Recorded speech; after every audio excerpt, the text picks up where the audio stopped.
Welcome back into Beyond the Turnouts. Today we're going to talk about the cost of becoming better. This is something I've been building for the last few weeks from conversations with those that are listeners, those that have been on the podcast, those that have shared their story with me, and those that are going to share their story with the rest of the world. Have you ever tried to start bettering yourself, whether it's physically, mentally, spiritually, and then suddenly it feels like people around you get uncomfortable? You know, the second you stop accepting average of yourself, the second you raise your standards, people start questioning you. That's what we're going to talk about a little bit today. How to get through that, how to process it, how to accept it, and just carry on with yourself. In our profession, we talk about dedication and sacrifice. We don't always talk about what happens when someone starts choosing growth for themselves. When you're struggling to better yourself, when other people judge you for it, what do you do? How do you get through it? Something I've been working through my whole career, always been very dedicated, a lot of time dedicated to what I do, and how I've gotten to where I'm at. Not always healthily either. So there's this balance you've got to play. You know, you can't live in this world and not take care of your home life and those around you and have time for your passions and your family and your goals outside of this career. So never mistake this guidance for a guide to how to just zero in on this job and not be balanced, right? So when people start judging you as you're trying to better yourself, it's because they're comfortable with the you that they know now. This is the you that's been that standard normal for them. It's the one that knows, got to pick up the phone if they call. You're the 2 a.m. drunk Uber driver for them, or you're the person that's going to have that super dark humor and make fun of the person that's trying to better themselves that they would normally sneak off to the corner with, right? So as you're bettering yourself, that's what's causing that judgment, right? You're forcing a change for them to accept. And whether they accept it or not, it's not on you. That's on them. They're not in it for the right reason if they're going to hold you back. And if they try to tell you to stop bettering yourself, you might need to reflect a little bit and figure out who's in your corner, right? If someone's going to hold you back, whether it be, you start going to church and they're judging you for it. Well, that's not who you are. Well, that's who I am now. That's who I'm growing to be spiritually more involved with. These people, this side of myself, whether it's seeking help, going to a counselor, going to peer support, you know, going to groups, not drinking as much, right? Or you're that firefighter out there that says, I'm going to be better for that next call, that next person in need. Don't let them judge you. Get out there, put in that work. Because at the end of the day, if that's what's making you happy and that's your next growth path in life to grow through, then take it. Only you can take that path. They're not taking it with you. And if they so choose to be inspired by you, great. Let them be inspired by you. But don't let them hold you back from taking that path. Let your growth shine a light. Because they're stuck and you were stuck and now you're out of it. Maybe this light that you're shining down, showing them that they're still back behind you and your foundation is moved up here, will help them or help the next person or help somebody you're not even realizing is watching you and looking up to you and going to be that person that grows with you. Whether that's your fitness, your mental health, your leadership style. Maybe before you were feeding in to some of the drama and the catty stuff that goes on. Or maybe it's just saying no to burnout. Keep moving yourself forward, changing those habits, bettering yourself. Because when you don't, you just self-sabotage to be accepted. And what is acceptance at that point, right? If you figured out you want to be better, or do better, or grow your career,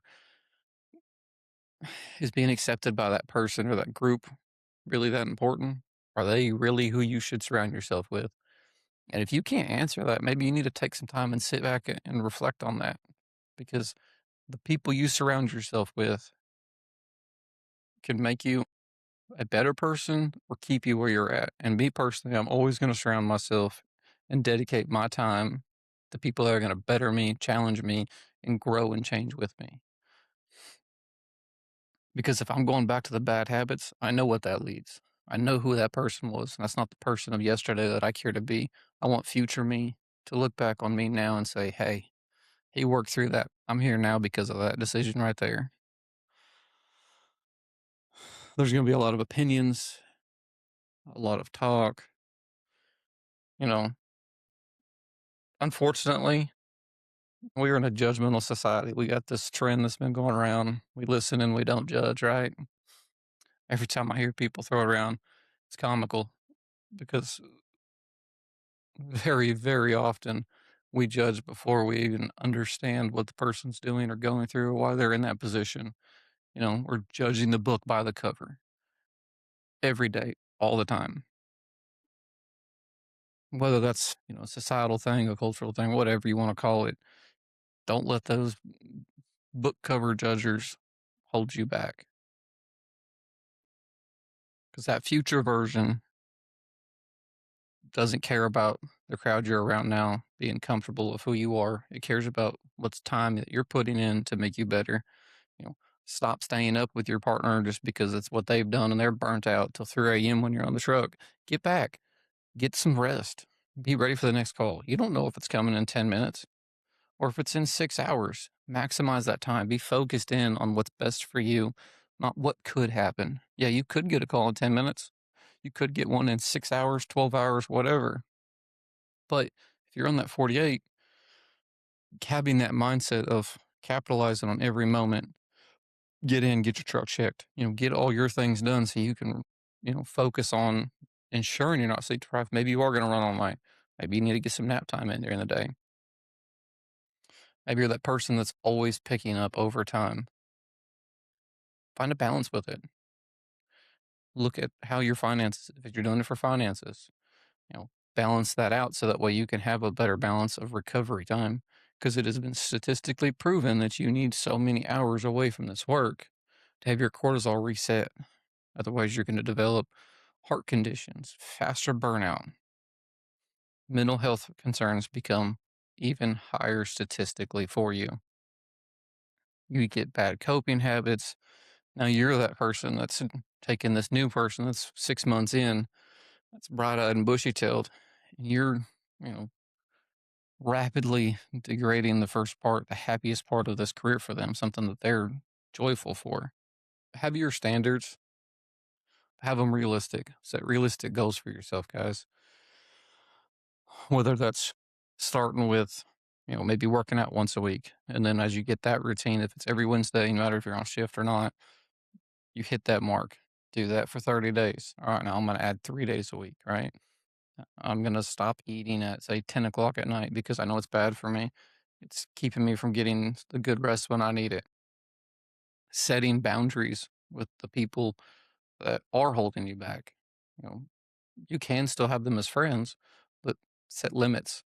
How often do you hang out with them? How long do you hang out with them? You know, if they're going out drinking and partying every Friday night, maybe you only hang out with them Friday during the day, Saturday during the day. Or maybe you go out for the first part of the night, but you have a dead set limit. Set a watch timer in your watch. All right, 10 o'clock comes around. I got to go, guys. It's time for me to head back. I got stuff I got to do in the morning. Let them stay out till 2 a.m. You go home, get a shower, get some good rest, hydrate. As you're doing this, you're going to have to separate a lot of noise, a lot of if ands. You know, you can second guess everything you're doing, every decision you're making until you never can make a decision, right? Nobody says much when someone's running themselves into the ground. But the second someone starts protecting their peace, prioritizing their health, or leveling up, it's controversial at that point. It really is, right? So let it be controversial to them because you know where you're going. Separate the constructive criticism from the noise, though, because there is going to be some people out there that are supporting you and rooting for you. So hear it all, but figure out what's beneficial for you and what's just noise. You know, key that noise out, but take that constructive criticism Maybe somebody's guiding you because when you are working out at the station, they've been there and done that. And they might have some techniques to make you where it's not going to cause you an injury or, hey, they might be somebody that's one of these trainers. You didn't realize it. They don't really work out at work, but they do dedicate all their off time. So they're trying to give you some pointers and advice. So better workouts that are more conducive for that firefighter fitness you're getting or the EMS fitness or law enforcement fitness, or whatever it may be. But get rid of that noise because you don't need their permission. You don't need anybody's permission to grow and be better. Take that good criticism, constructive criticism to help you develop, but ignore all the people trying to tell you and keep you from growing. Some are going to eventually understand, right? Keep some of them friends with those good boundaries, and sometimes they'll eventually understand. They'll help you. Hey, buddy, it's almost 10 o'clock. We're all going to head out with you. Maybe that's how you start getting their light shine. Or they're just, oh, yeah, cool, buddy. We'll see you tomorrow.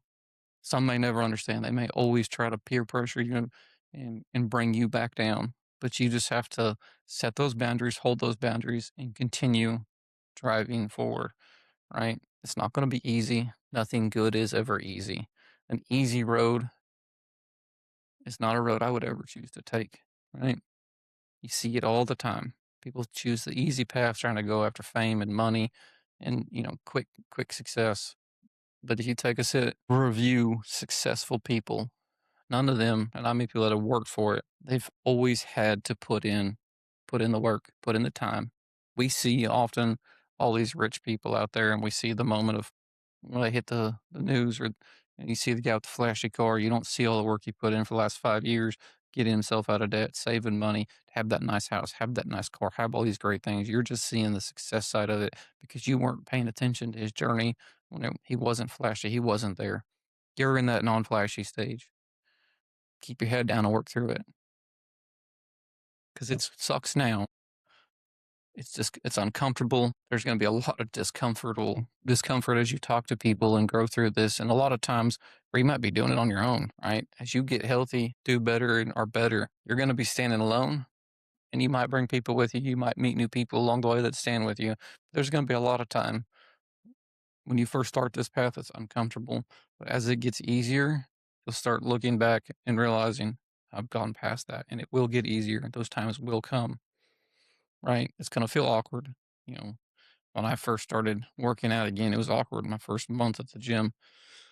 It was awkward when I was working out at home and I wasn't at the gym because it was late at night. My family would be like, "What are you doing?" Well, I'm being better. I'm being healthier, right? The discipline was uncomfortable, still is. It is still very awkward for me to not drink more soda than I do, to not eat some of the old junk food that I do. I have to be disciplined on. I have to think about it. Mentally tell myself, you don't need it. You need to hit the gym today.